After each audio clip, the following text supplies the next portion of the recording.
Hello friends, मी Mukunda Mali sir, bright future classes Patonda या आमच्या यूट्यूब चॅनलवर आपलं स्वागत आहे। मित्रांनो, आजच्या या व्हिडिओमध्ये आपण इयत्ता 12वीच्या टेक्स्टबुकमधील lesson number 1.3 the cop and the anthem या लेसनचे मार्जिन क्वेश्चन्स व ब्रेनस्टॉर्मिंग पाहणार आहोत। त्यासाठी मित्रांनो हा व्हिडिओ शेवटपर्यंत नक्कीच बघा।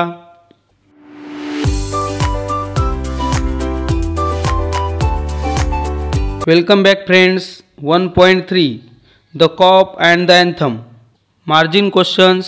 Question number 1, Sophie took a stone because. या प्रश्नामध्ये आपल्याला सोफीने दगड उचलला त्याचे कारण सांगायचे आहे। Answer, Sophie took a stone because he wanted to break the glass of the shop window. This would result in a policeman arresting him and he would be imprisoned for the winter, which was exactly what he wanted. Next question, discuss the hidden meaning in the expression. पुढील वाक्यामध्ये असणारा अर्थ आपल्याला या ठिकाणी सांगायचा आहे। दिलेले वाक्य आहे, It catered to large appetites and modest purses. Answer, the restaurant prepared food for poor people who had large appetites and wanted to have a heavy meal but had very little money. Next question, discuss the meaning in the context. He caught at the immediate straw of disorderly conduct. Answer, Sophie wanted to be arrested by a policeman and imprisoned. However, his efforts towards this end had been unsuccessful when he suddenly came upon a policeman lounging in front of a theater. He realized that here was a last opportunity to get himself arrested. He felt that if he shouted and screamed and made a nuisance of himself, he would be arrested and imprisoned for breaking order and peace in a public place, which was what he wanted. Next question, Sophie was angry because Sophie रागावलेला होता याचे कारण आपल्याला या प्रश्नामध्ये सांगायचे आहे।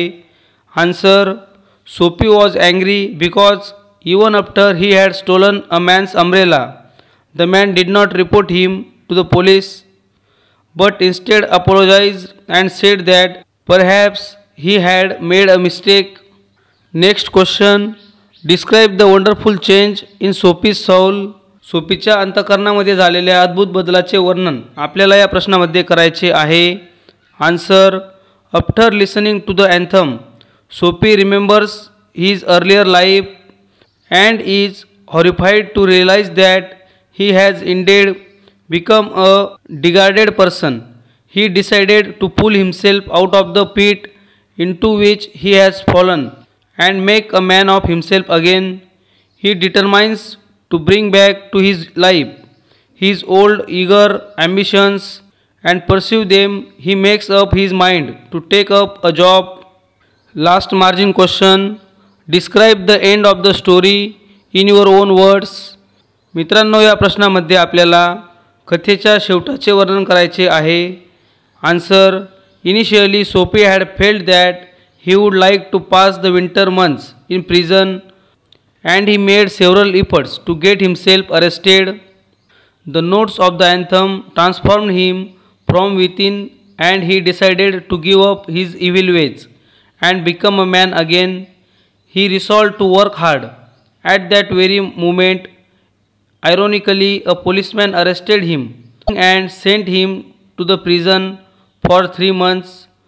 Sophie faced the irony of fate as the moment he realized that real freedom lay in virtuous life. He was taken into confinement. Brainstorming. Question number A1. 1.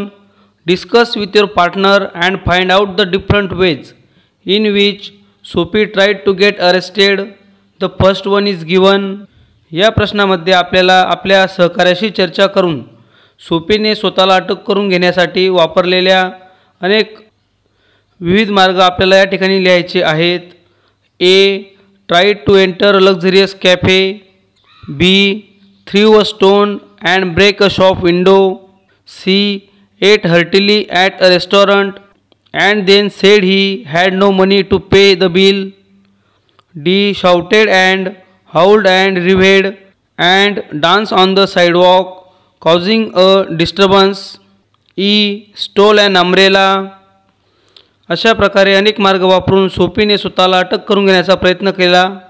पुढील क्वेश्चन बघूया. Question number 2. Describe the atmosphere when Sophie reach near the church. Sophie चर्चजवळ पोहोचला त्यावेळेला असणारे वातावरण आपल्याला या प्रश्नामध्ये वर्णन करायचे आहे. Answer. When Sophie reach near the church. 1. A soft light glowed through the violet stained window. 2.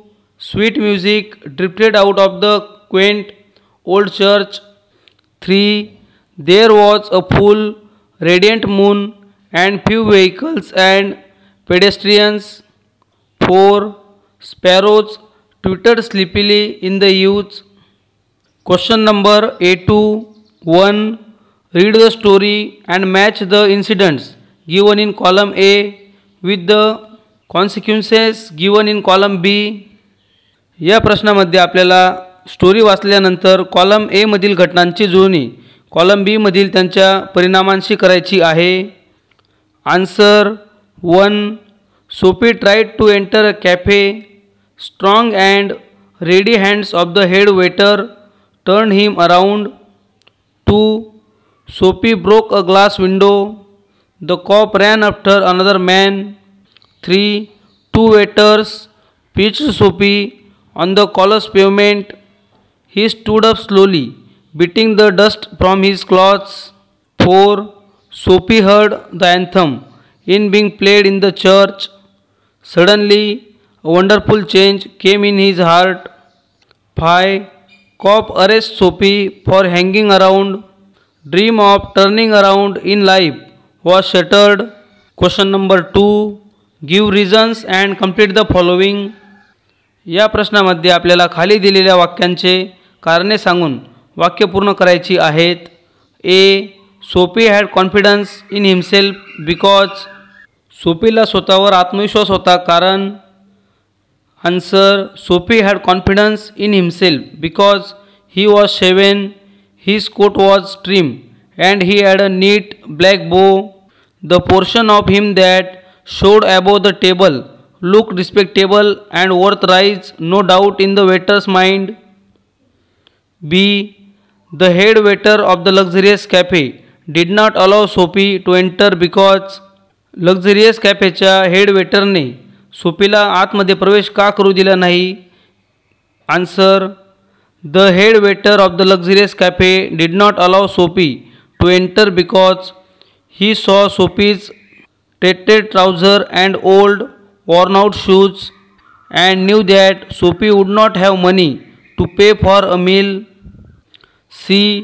The cop did not arrest Sophie for breaking the glass window because खिडकीची काच फोडल्याबद्दल पोलिसाने सोफीला अटक का केली नाही हे आपल्याला या प्रश्नात सांगायचे आहे.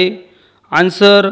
The cop did not arrest Sophie for breaking the glass window because Sophie was standing calmly and talking to him.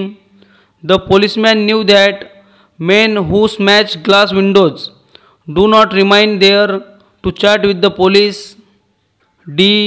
The cop did not arrest Sophie for shouting and dancing because Sophie मोठ्याने बरळत होता व नाचत होता तरीसुद्धा त्याला पोलिसांनी का अटक केली नाही हे आपल्याला या प्रश्नामध्ये सांगायचे आहे. Answer. The cop did not arrest Sophie for shouting and dancing because it was the time of celebrations for the local college boys. They were generally noisy but harmless, and the cop had been told by his superiors to let them be. Question number 3.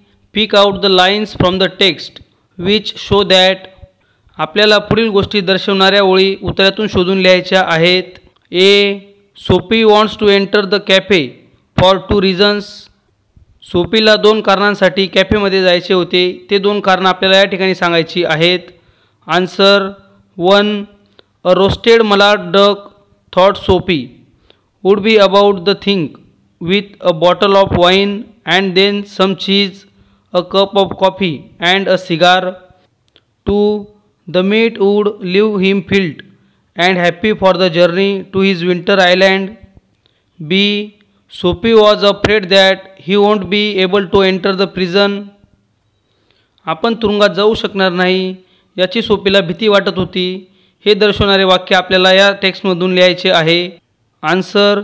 It seemed that his route to the converted island was not to be an easy one. Some other way of entering the limbo must be devised. C. Sophie was not caught by the cop for throwing stone at the glass. सोफीने glass विंडोला दगड मारला असताना पोलिसाने सोफीला का arrest केले नाही ती ओळ आपल्याला या ठिकाणी लिहायची आहेत. Answer. 1. The policeman refuse to accept Sophie even as a clue. 2. The policeman saw a man half way down the block running to catch a car. With down club he join in the pursuit. D. Sophie actually did not want the umbrella. खरे तर सोफीला ती umbrella नको होती. हे दर्शवणारे वाक्य आपल्याला लिहायचे आहे. Answer. He hurled the umbrella angrily into the excavation. E. Listening to the anthem Sophie remembered his good old days. Anthem ऐकत असताना सोफीला त्याचे जुने दिवस आठवले. हे दर्शवणारी ओळ आपल्याला या ठिकाणी लिहायची आहे. Answer. He had non it well in the days when his life contained such things as mothers and roses and ambitions and friends and immaculate thoughts and colors. Question number 4. He would make a man of himself again. The word man in the sentence means. या दिलेल्या वाक्यामध्ये man या शब्दाचा काय अर्थ आहे तो आपल्याला या ठिकाणी सांगायचा आहे.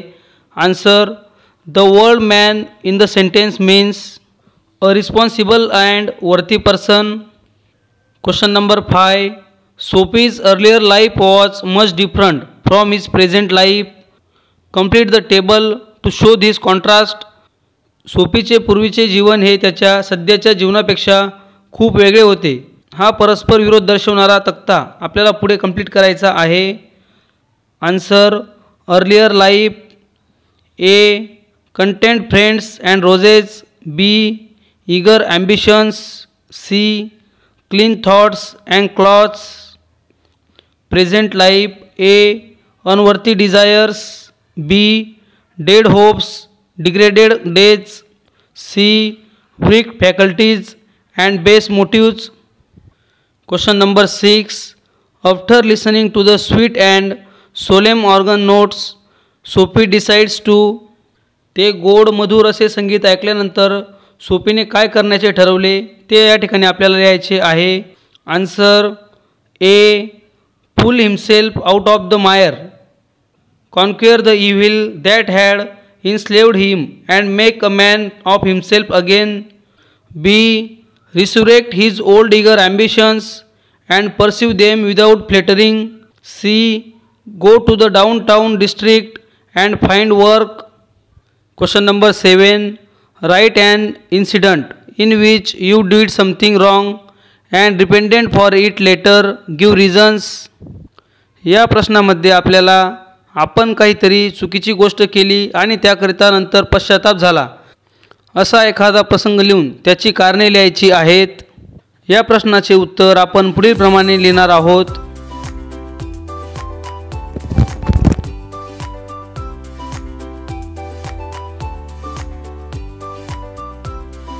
Question number A3. Question 1. O. Henry has used different words to indicate prison. Where Sophie wants to reach, make a list of those words.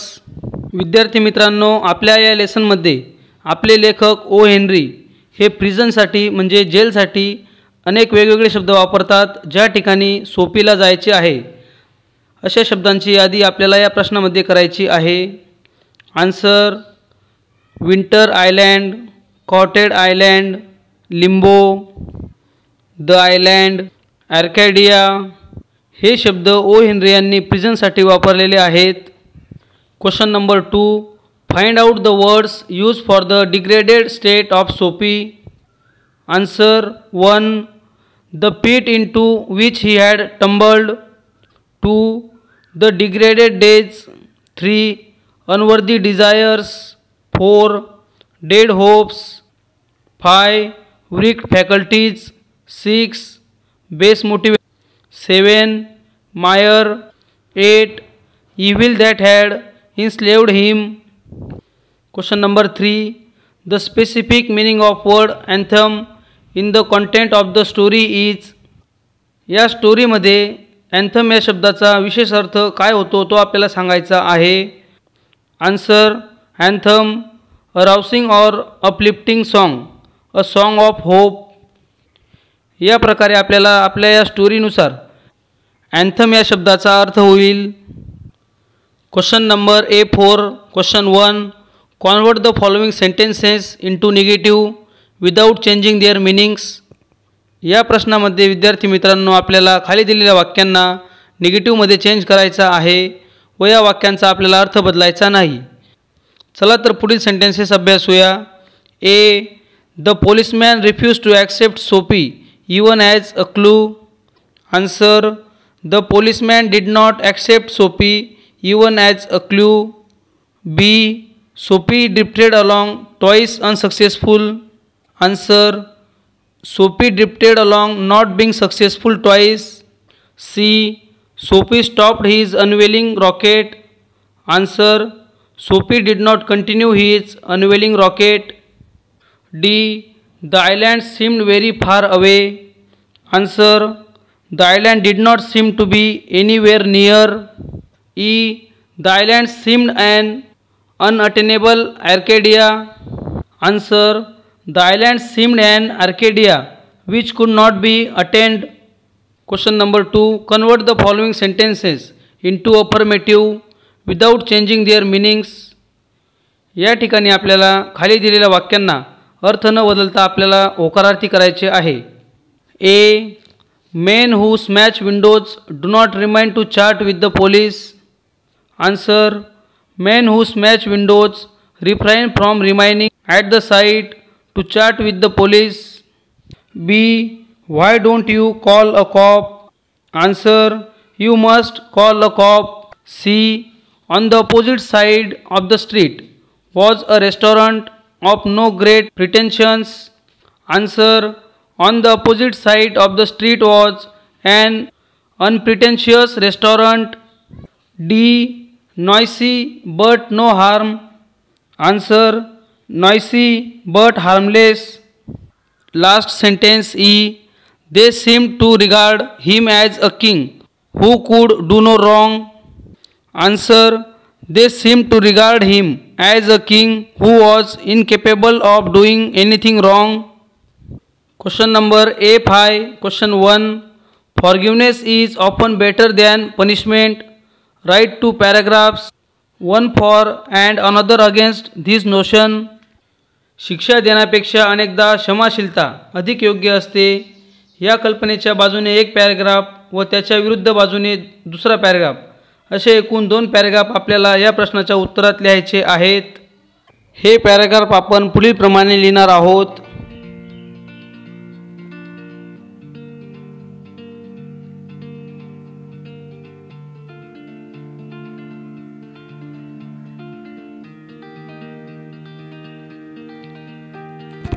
Question number 2.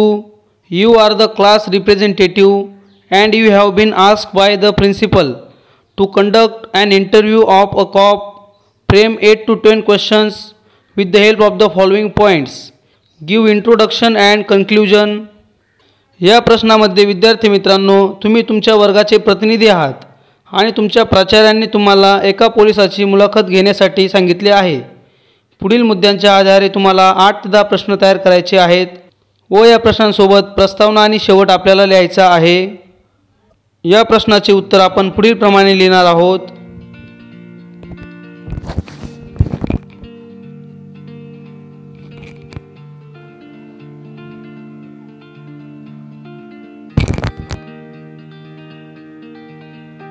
अशा प्रकारे विद्यार्थी मित्रांनो आपल्या 12वीच्या टेक्स्टबुकमधील lesson number 1.3 the cop and the anthem या लेसनचे margin questions व ब्रेनस्टॉर्मिंग आपण या व्हिडिओ लेक्चरच्या माध्यमातून पूर्ण केले आहेत. आय होप तुम्हाला हा व्हिडिओ नक्कीच आवडला असेल. व्हिडिओला लाईक करा व जास्तीत जास्त विद्यार्थी मित्रांपर्यंत या व्हिडिओला शेअर करा. Thanks for watching friends.